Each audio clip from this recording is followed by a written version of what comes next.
Okay, I want to talk about Franklin Roosevelt as a world leader. Here we go.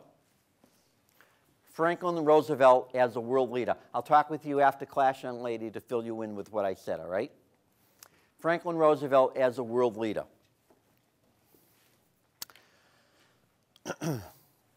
Many people believed that the Great Depression had foreign roots, implying that American trade policy needed to change in order to get the United States out of the Great Depression. Many people believe that the Great Depression, many Americans, incorrectly by the way, they incorrectly believed that the roots of the Great Depression were foreign, if you will, implying that there was something wrong with American trade policy. Stay with me. Implying that there was something wrong with American trade policy, or that there was something wrong as a result of world trade policy that acted negatively upon the American economy. Roosevelt's Secretary of State, Cordell Hull, C-O-R-D-E-L-L, Roosevelt's Secretary of State, Cordell Hull. You need a pen? Do you need a pen? Well, get it! Okay. Secretary of State Cordell Hull. This is the kind of stuff we have to get out of this. You know what I mean? This kid's pen. Secretary of State Cordell Hull went to the extent of negotiating a variety of agreements with foreign countries. Cordell Hull would negotiate a variety of agreements with foreign countries with foreign nations that sought to improve the sale of American products,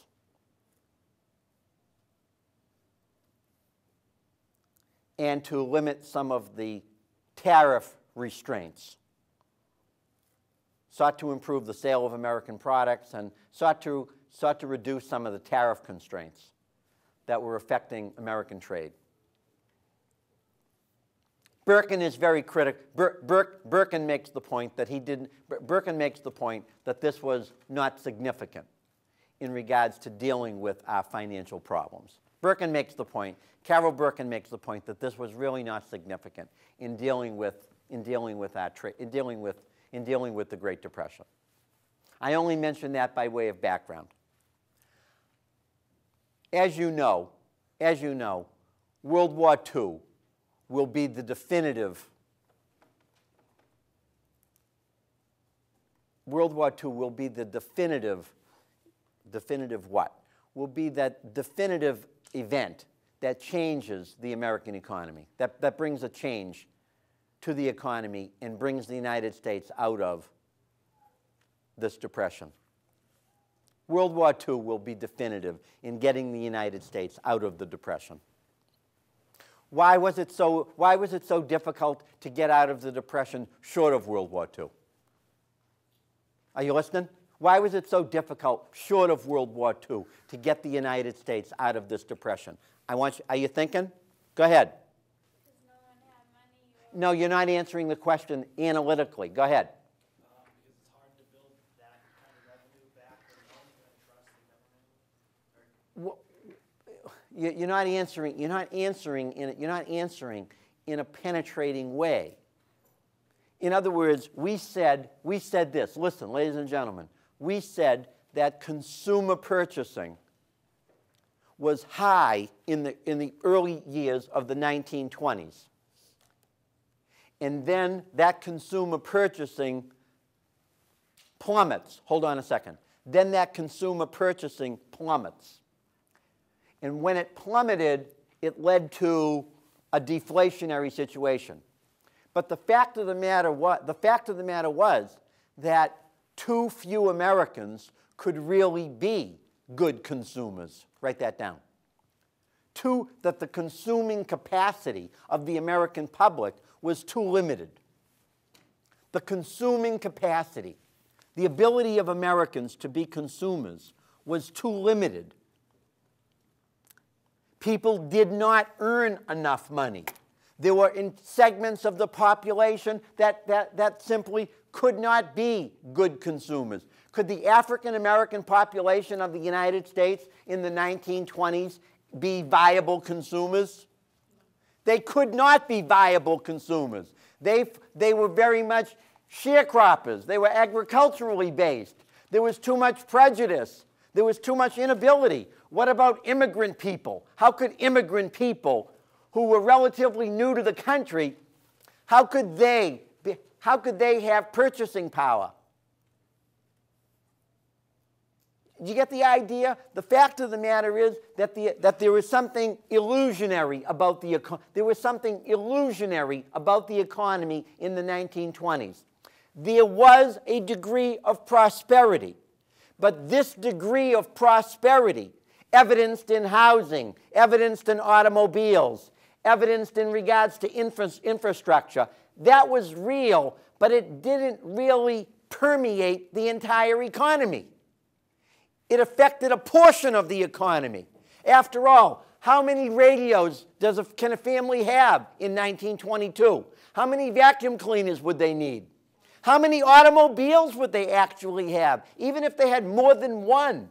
The fact of the matter is that there weren't enough of all of this being sold.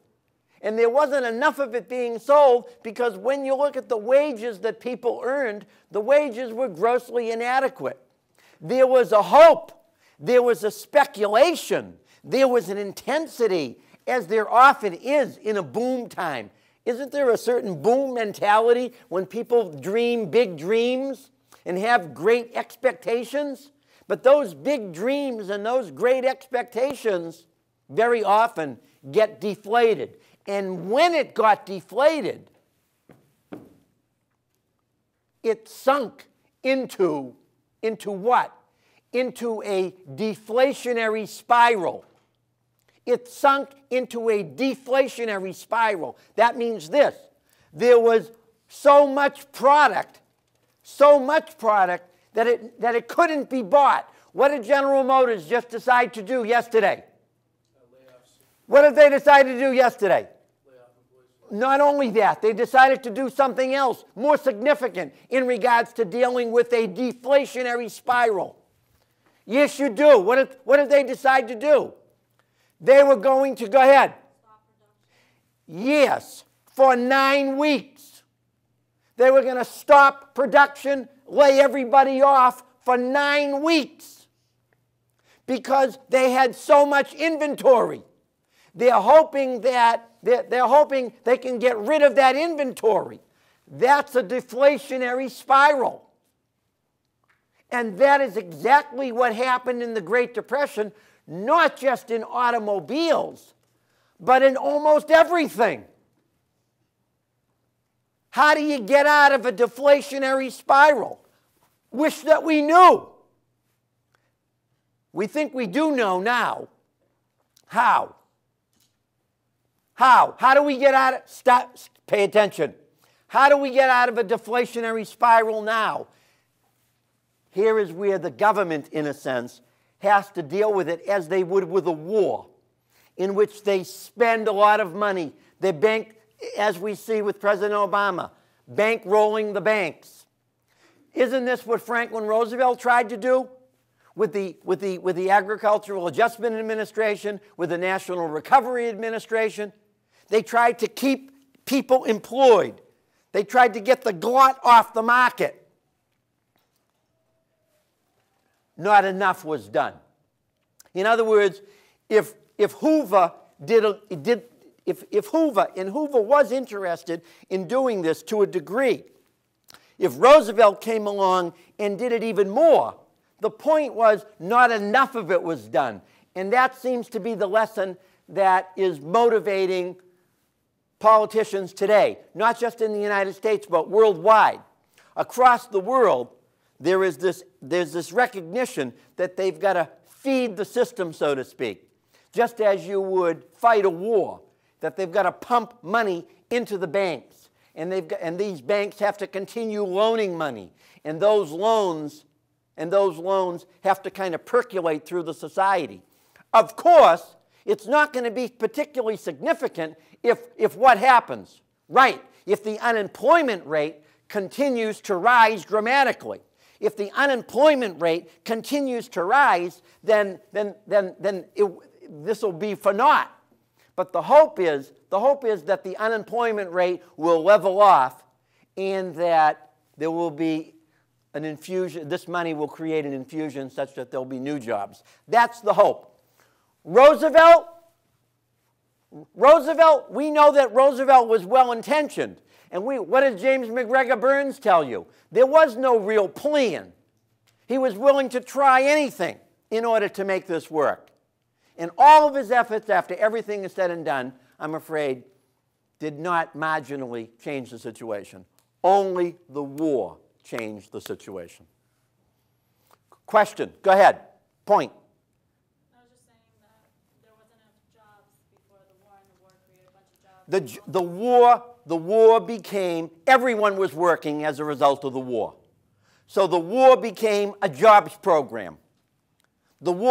President Obama signed something the other day. He signed something that made reference to Edward Kennedy. It had to do with people working in things like City Year and things of that sort. He's going to expand that kind of a program. In a lot of ways, it's a kind of urban version of the CCC. Remember the CCC, the Civilian Conservation Corps, young men going off into the woods, so to speak, almost idyllic. In today's world, we've got enormous rates of unemployment among young men in urban areas, don't we? And young men in urban areas need work. And the program that President Obama signed just yesterday was supposed to be something that would speed up that kind of development. Very clearly, unless we have an increase in employment, all the efforts that are underway right now are not going to be as successful as we want them to be.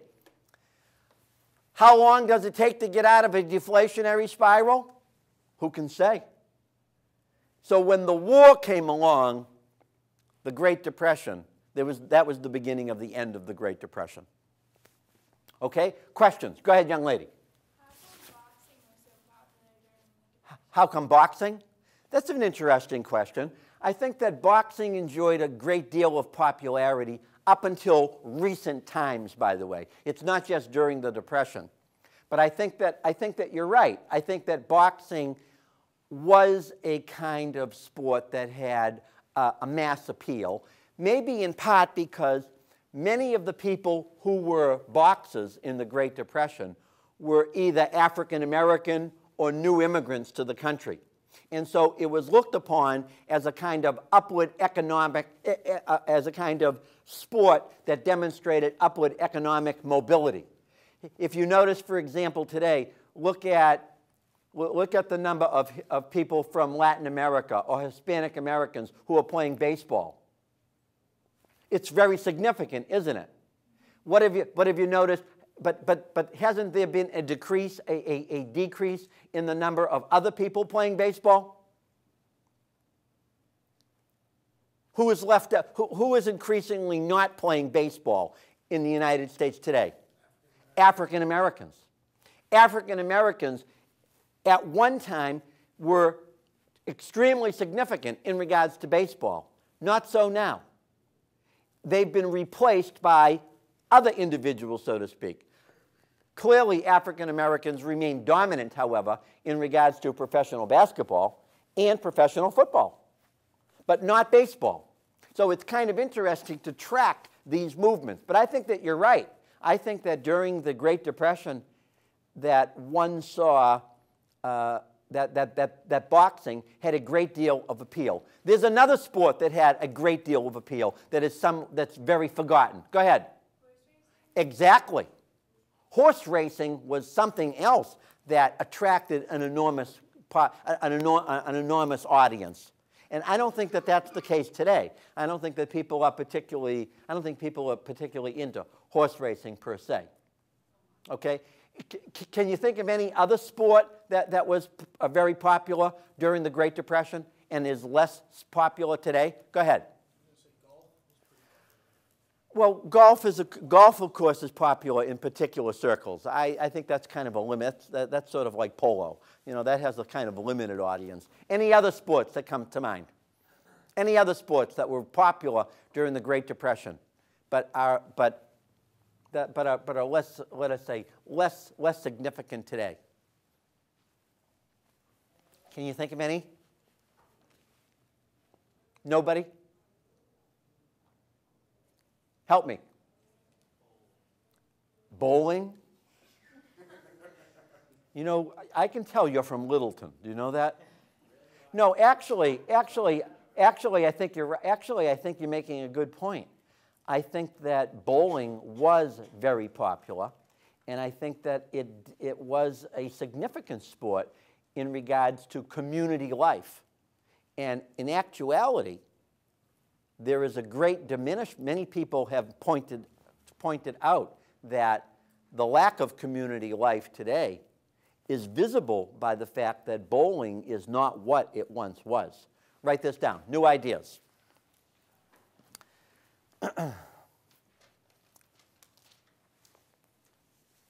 I suppose that, as the young lady brought out the other day, you read an essay regarding the relationship between Franklin and Eleanor Roosevelt. You remember who the author was? Yes, you do. She lives in Lexington, Massachusetts. I can't recall her name right now. I can't remember her name, but she lives in Lexington, Massachusetts, and she wrote the essay in the Oates book in regards to Eleanor and Franklin. Who is that? Anybody? Yes, you do. God. Goodwin is her last name. What's that? No. Goodwin's her last name. I forget. She married a guy by the name of Richard Goodwin. She's an Irish woman. She married Richard Goodwin, and Richard Goodwin just had a play in Boston that was produced. He was a political writer. He wrote for John F. Kennedy. He's very well. Now he's a little nuts. At one time he was very prominent. She is very prominent. She's a lovely person, and she's often on TV, but I can't remember her name. It's not important. But she examines the relationship between Eleanor and Franklin Roosevelt. We're continually fascinated by infidelity, are we not? Why are we fascinated by infidelity? Why are we fascinated by infidelity that manifests itself with politicians? Why do you think? Go ahead. Nice and loud. Come on. Okay, but why are we fascinated by it? Why can't we accept it the way, I mean, if I said to you, my name is Richard Clay and I've been married 3 times, would it in any way categorize me? Yeah. I don't think it would. If I were married 5 times, it would begin to categorize me. But if I were married 2 times, if I were married 2 or 3 times, would that be such? How many of you know people who are married 2, 3, 4 times? You will. Okay. Guess what? You will, because it's the way of the world. It is the way of the world. I mean, people live longer. Relationships are born. Relationships die. People fall in love. They fall out of love. They grow into one another. They outgrow one another. It's not that extraordinary. Put your hand down. It's not that extraordinary. But it does seem particularly extraordinary when there is infidelity regarding a president. I don't know. I'd have to really start thinking about the history of presidents. Put your hand down. Who have been unfaithful. We'd have to really think about it. But clearly, the relationship between Eleanor Roosevelt and Franklin Roosevelt was such a relationship. It was not common knowledge at the time. It only became common knowledge afterwards. Doris Kearns Goodwin, that's who I'm thinking of. Her name is Doris Kearns Goodwin. In her article says something that's kind of interesting. I'm not sure it's correct, okay? This is what she says. She says that the fact of this infidelity made Eleanor Roosevelt an independent force on her own, separate from her husband. That's very true. I think that is very true. That it did make her a kind of independent voice and an independent in an independent quantity, so to speak, after her husband had passed away. But I'm not exactly sure it wouldn't have happened anyway. You know, you follow me? I don't think that it was necessarily enhanced by the fact that their marriage broke down. Did their marriage break down? Go ahead. They slept in different bedrooms and they didn't have sex after. All right. How many children had they had already? 2. All right. Well, that's probably enough for anybody anyway. Okay. If you're into procreation, if you're into merely the number of children that you're going to have. Tell me more about the relationship, though. It went from being a romantic relationship to basically a working relationship. That's a good point. Their relationship was greatly a working relationship. Should this marriage have ever occurred? Should this marriage have ever occurred? No, Go ahead. They were very distant cousins. They were very distant cousins. Tell me more. Why else was it an unlikely relationship? Go ahead. Have you read this yet? No, you don't know it then. Why else was it an unlikely relationship? Why was it unlikely? Wasn't he a very gallant kind of individual? Wasn't he a kind of social butterfly? And wasn't she, what was she? You can be unkind. We can take it. Go ahead. She was an ugly duckling. She clearly was an ugly duckling who was very, very reserved, self-contained. His mother never liked her. His mother was very much in control of his life. His mother didn't like her. Why did he like her? What was the attraction? With the hands. Isn't that the case? She was bright. She was sensitive. She had a social conscience. She was interested in ideas. Did you hear what I said? She was bright. She was interested in ideas. She was sensitive to the world. She had a mind. She had a real mind. And he was impressed by that. But being impressed by that, isn't that a little normally different from loving someone? You see the problem? He was impressed by who she was. But I'm not exactly sure why he fell in love with her. Or better yet, maybe we could raise the point whether he actually ever was in love with her. Is that unusual? Are you listening? Is that unusual? Is it unusual for a person? Is it unusual for a person at one point in their life to raise the question, why did I ever marry you? Why did I ever do that? What was that about? I don't remember I don't remember what it was that motivated me to marry you. Does that sound unusual? Listen, I have lots of friends who are attorneys who make lots of money on this sort of a thing. It's not that unusual. It's not unusual at all. I mean, it's no more unusual, ladies and gentlemen, than in effect falling in love with someone. It's merely the opposite.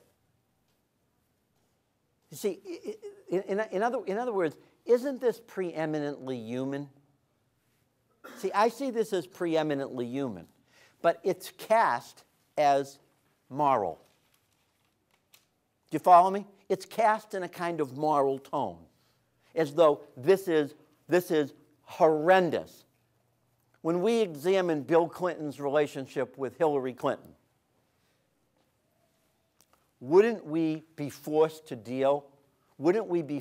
entertain a very, very complex relationship? And wouldn't we be, I don't know about you, but I would be very reluctant to kind of synthesize what the nature of this relationship actually is. I have no doubt that at one time that there was this great attraction between two people who were remarkably alike. But then I would simply say, I think that the similarities grew wider. And even though they remain very similar, there are great differences between them too. Wouldn't you say? I would say so. Is there anything inherently flawed with that? I don't necessarily think so. As a matter of fact, Hillary and Bill Clinton have decided to remain together, just as Franklin and Eleanor Roosevelt decided to remain together. Isn't that correct? Tell me more about Eleanor. Tell me more, and tell me about Franklin's death. Tell me about Roosevelt's death. Did you get to this yet? You're going to like this. Tell me about Roosevelt's death. What was discovered upon Roosevelt's death?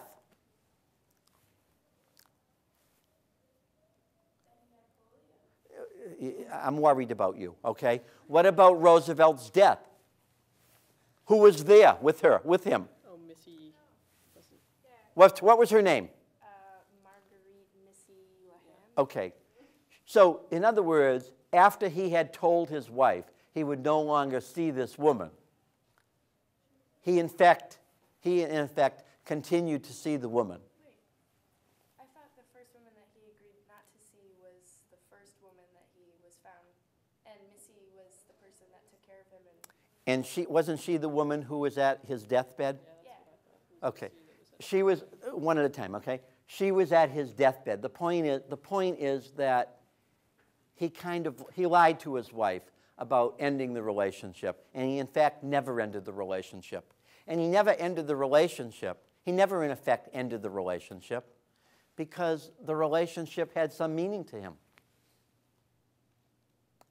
He had some meaning to him despite the marriage, despite the fact of his continued marriage. Why does this matter to us today? Why should this matter to us?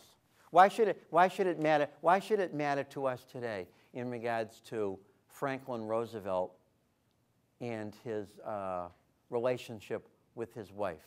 Go ahead.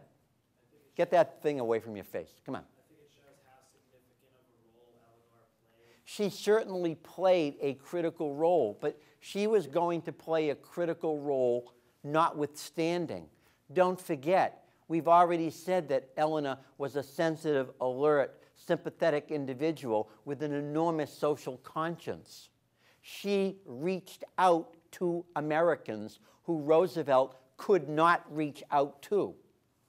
African Americans in particular, and other minority people. She deeply cared about this. She recognized that she in a sense had an understanding of the depth of America. He was a politician. He had to deal with a political reality. Go ahead. But that's what I'm saying. If she didn't play as big of a role, then she could have left him or whatever. It wouldn't have. The reason that She would never have done that, would she? She would never have done that. She would never have decided to leave him, in part because of what we said. Maybe it was, listen, she probably felt deeply jilted. She probably felt that her love, in a sense, had been diminished as a result of this. There's no doubt that there's probably something like that occurred. But she also had a mission in life, didn't she? She realized that this was her opportunity. You know, there aren't that many times in life, ladies and gentlemen, when one actually has an opportunity to make a difference. She had an opportunity. She was not going to now decide to put that opportunity aside because of some personal disappointment. I suppose we could say she became bigger than that. And she only got bigger as a result of it. Did the disappointment go away? Be a person. Be a person. Think about it. I would say probably not. You follow me? In other words, isn't there loss in life? Have you noticed that we sometimes lose things? It's not only, we don't always gain, we often lose. I would say that there is an element of loss. Questions from you. Why do we care? Why does it matter? Why does it matter? My name is Richard Clayman. I'm going to run for President of the United States. Let me tell you about the affairs I've had. How am I doing? How am I going to do? I'm not going to do particularly well, am I? Well, I won't tell you about the fears I've had, and I'll get elected. Then someone else will tell you. Be quiet, will you? How will that do? How will that do? That won't be very successful, will it? Why does it matter? Why does it matter about his personal life? Go ahead. Because he's not honest? But listen. Young lady, listen to me. Listen to me. This is honesty. This is honesty. One time I loved you. Another time I didn't love you. I loved you, and then I loved somebody else.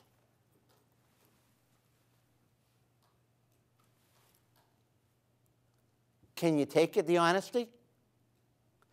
You see, you want the honesty to be absolute. You want there to be one honesty at one time, as though everything is frozen in time. Nothing is frozen in time. There is no such thing. That's not life. Can you see that? That's not life. That's not real. So in other words, we want them to be unreal. We want our leaders to be unreal. That's the problem, isn't it? You're looking for consistency. How consistent are you? Are you consistent? Thoroughly, completely consistent, huh? Don't mumble. Thoroughly, completely consistent? Think rhetorically. Do you follow me? Think rhetorically. I don't think that there is such a thing as such consistency. I don't think so. I don't think there is. What do you think? Go ahead. Nice and loud. We just try to come as close as possible every time. But do we? Do we? No. We don't, though. We don't really try. What we do is we take life as we get it, as we're presented with it. That's probably more accurate. We deal with do we have moral scruples? I hope we have some moral scruples. I hope that there are some moral scruples.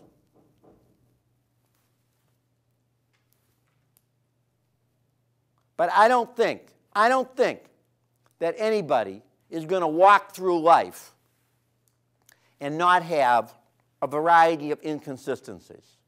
I don't think so. I don't think it's going to happen. And it didn't appear to happen with Franklin and Eleanor Roosevelt.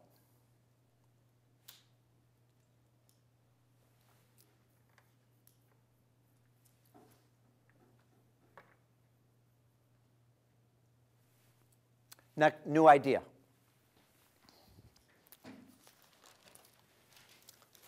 Why didn't the United States Air Force bomb the death camps? Anybody been to Dachau?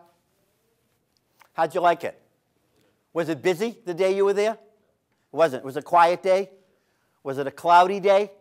Because it's often cloudy there. So it's a cloudy day, and you walked the grass on the sides, and you walked through the gate, and you saw the crematorium, and you saw the barracks, and everything was neat. Okay. Why didn't the United States Air Force take out that installation? Nice and loud. I don't know. I mean, What does Van Hoovel say in the Oates book? You have to read the essay first. Do you follow me? This is in 7th grade, all right? Why didn't the Air Force take out these installations? By the way, there were literally hundreds of death camps. You realize that, don't you? That you may know Bergen-Belsen, and you may know Dachau, and you may know a variety of some of the other more, well-known. But there were hundreds of installations. And not only were there hundreds of I don't get into it's even more complicated than that. But many of these installations could have been taken out by the United States Air Force relatively easily, relatively speaking, but they weren't.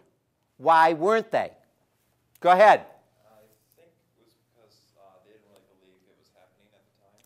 Well, I don't think that would hold up under real analysis. Hold on.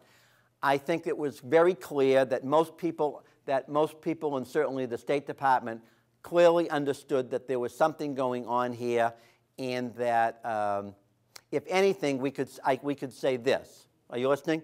We could say that it might have been a distraction from the war effort in which resources were taken outside of the field. Are you listening?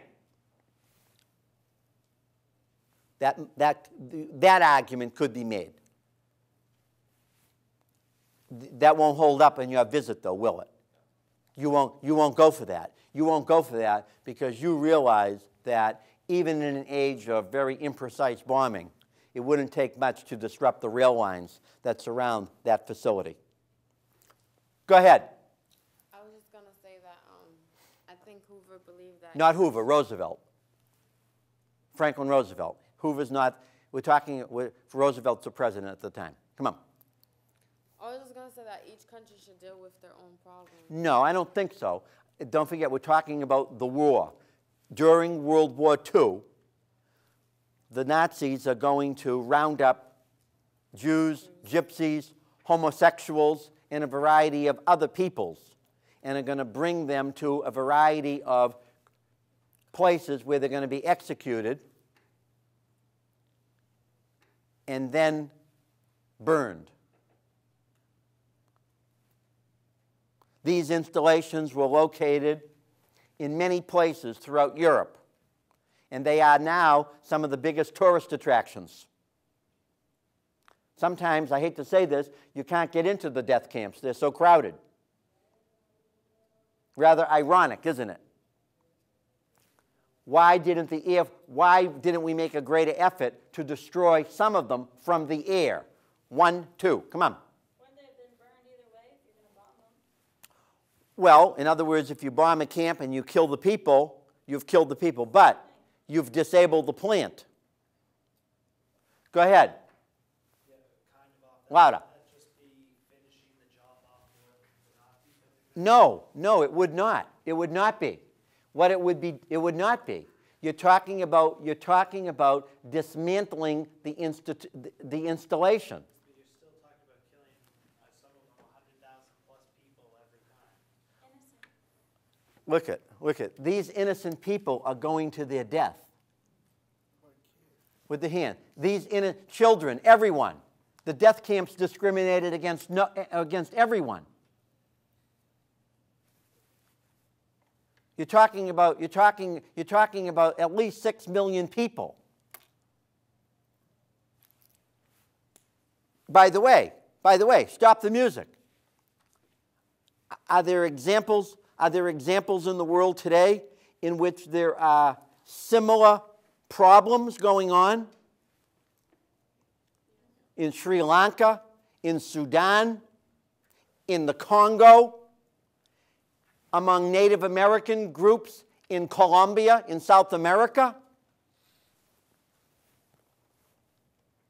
Is there systematic destruction of people taking place almost everywhere, on almost every continent today?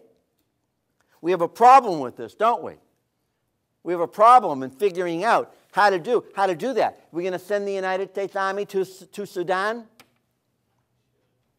That'd be a bit of a problem today, wouldn't it? Are we going to send the army to Sri Lanka today? Because there's a civil war for the past 30 years?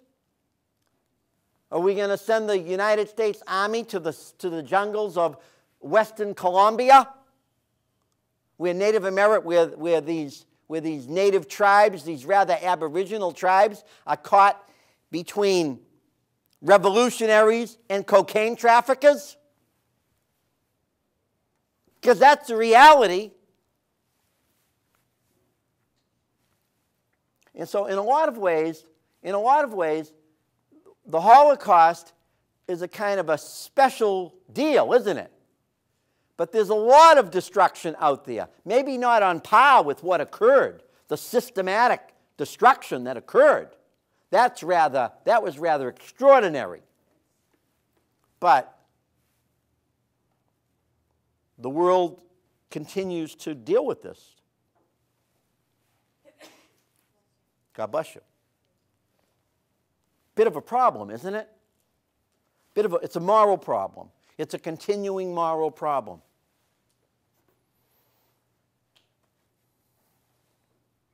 And what about dropping that atomic bomb? What about those two bombs? What about those two bombs dropped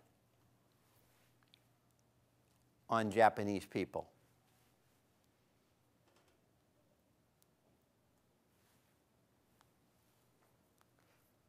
Bit of a problem, isn't it? I mean, hold on a second. Looking back, is modern Japan in the United States very close in terms of capitalism, in terms of business relationships, in terms of being supportive of one another from a financial point of view? Japan's critical to the United States, isn't it? By the way, so is Germany. Germany, the engine of Europe, and Japan.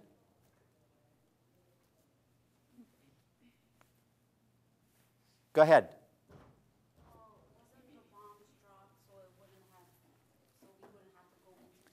And that's what people said.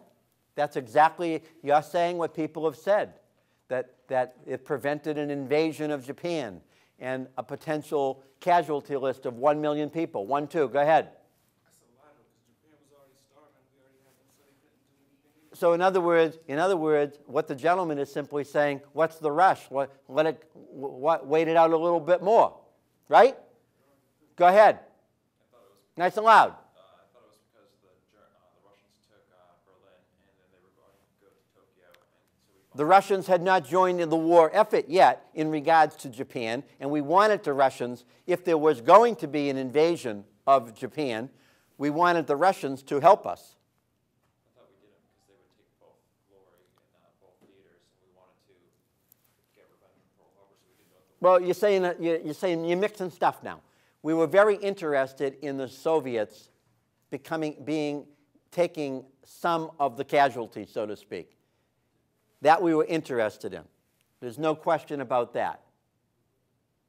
By the way, did we know that the bomb would work? Don't mumble, okay? You get me? Be quiet. Did we know it would work? Have you noticed how some things don't work? Had we spent a lot of money in the developing of this bomb?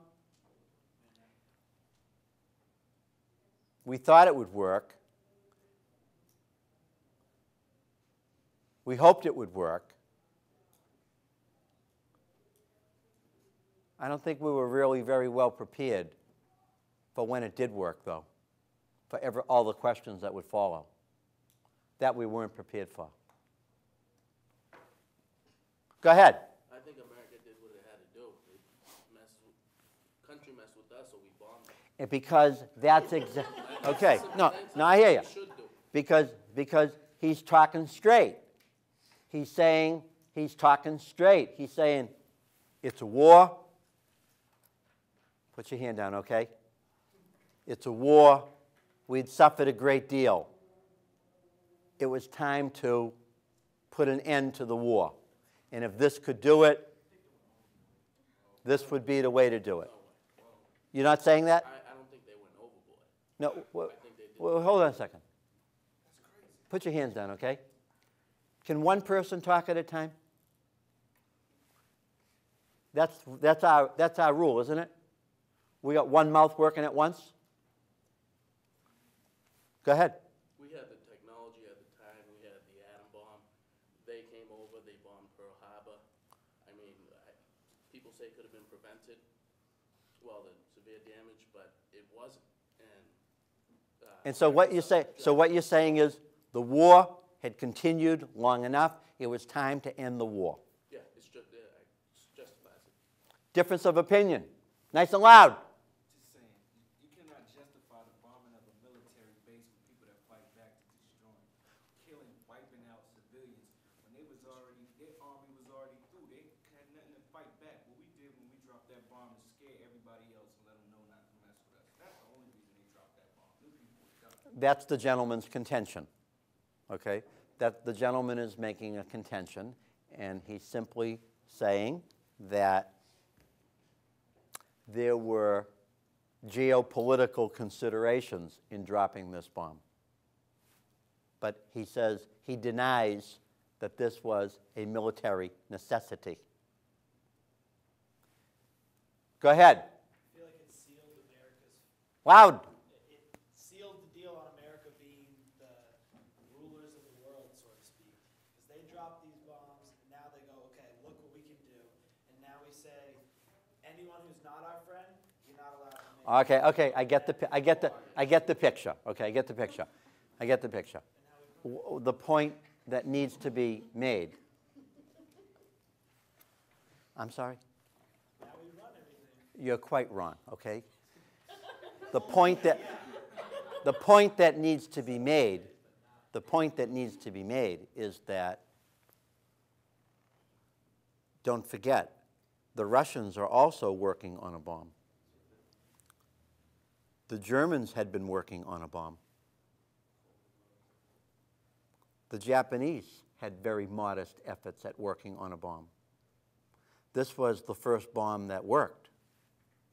There was preeminence in the first bomb that worked. Go ahead. I was going to say, if you drop a bomb, I think every single war the United States has been in has been a chain reaction of what happened from the nuclear bomb, like every single war. Since that point? Yeah. We pissed off the Russians, and now that created the Cold War, and then the Vietnam War, and then everything else. Well, there's no question that the dropping of the bomb signaled a new age. There's no question of that. It signaled a new age.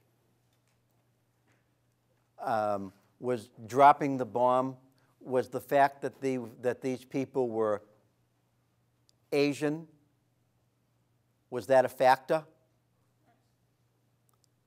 Would we have dropped the bomb on Nazi Germany?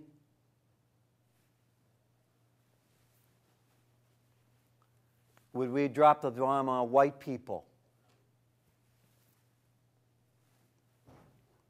Or did we drop this bomb because the people were yellow?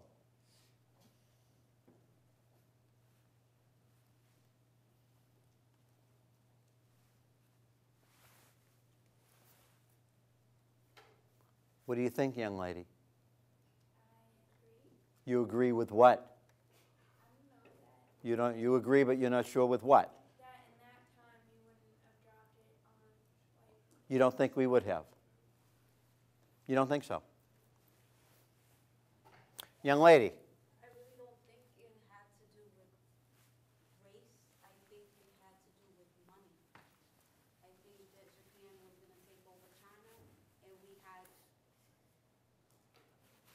Okay, let's stop there, okay? But your point is you don't think it had to do with race. Okay, we can live with that. 1, 2, go ahead. Nice and loud. I definitely think it has to do with race because even if you look on the scale, on everything, like from then till now, anytime we go up and destroy somebody, obliterate, wipe Okay, so in other words, the gentleman, I think the gentleman is making this point, and a good point. We've spent a lot of time considering race in almost every manifestation of our study, have we not? How can one not consider race at this moment then? Go ahead. Well, one, they were so racist at the time that the army, or whatever, the military, had documents saying that Asians couldn't fly planes as well as... Where are you taking me with this? What are you saying? What are you saying? Now you're yelling at me? Come on, what are you saying? Forget now. No. If you want to make the point, that racism was real in World War II, that would be a valuable point, because the racism that existed, particularly in regards with the United States in Asia, that was real. The ferocity associated with the war in Asia, no question, had racial implications. No question. What I'm saying, though, is there's also no question that it was racially motivated, because they would never drop the bomb on white people. I feel like there would be a greater outlash and more questioning to the bomb. All right, that's legitimate. Stop your head. Stop there. Your head. Stop there. 1, 2. Go ahead. I was going to say, Nice and loud. it's like a two-part question. Go ahead. Well, they had internment camps for the Japanese. They did. Not really for the Germans. And I think that had a part of the race. But I think it wasn't all racism, because there was, the entire rush for Berlin. And the Russians got there first. And on the other side of the world, we were island hopping all the way to Japan.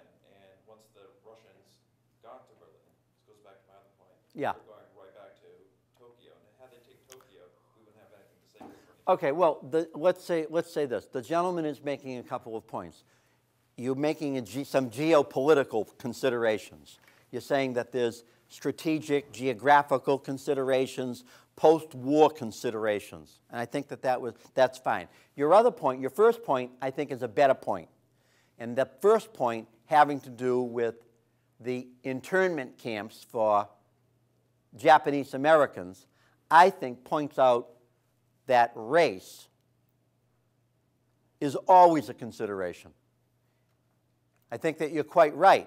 After all, over 25% of the American population has German origins. And only a fraction of that would be of Japanese origins. And I think you're quite right, evidenced by the fact that the Japanese in the West Coast were interned. I think that race is a real factor. Go ahead, young lady, you were next. Didn't we tell the Japanese? Nice and loud. Didn't we tell the Japanese to end the war, or something bad was going to happen? Something bad would happen? Don't you love this kid? Something bad would happen. Yeah, no, there is no question that there were efforts. There were efforts in order to inform the Japanese. How erstwhile they were, we'd have to do a little study on that. I saw a hand, over here. Go ahead. I think race plays a part into it, but I also think it's about power. Okay, well, again, but other people have said this. Other people have said this in different ways. There are geopolitical considerations. There are considerations in regards to dealing what the world would look like afterwards. All of this is very valid. Have you noticed something? Have you noticed that look at all the years that have passed since World War II? Isn't there almost every year goes by, there's another Nazi-related movie that comes out? There's a brand new one, a Tarantino film. Looks so good. There you go. Okay. So the point being this, ladies and gentlemen, listen. The point being this. There's something about all of these lessons that continue. It doesn't end. This is a legacy this is an enduring legacy.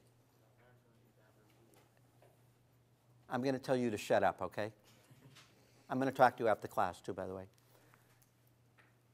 This is an enduring legacy.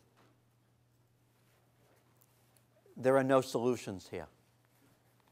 This is like this was a stormy past, but I'm afraid it has not provided any answers.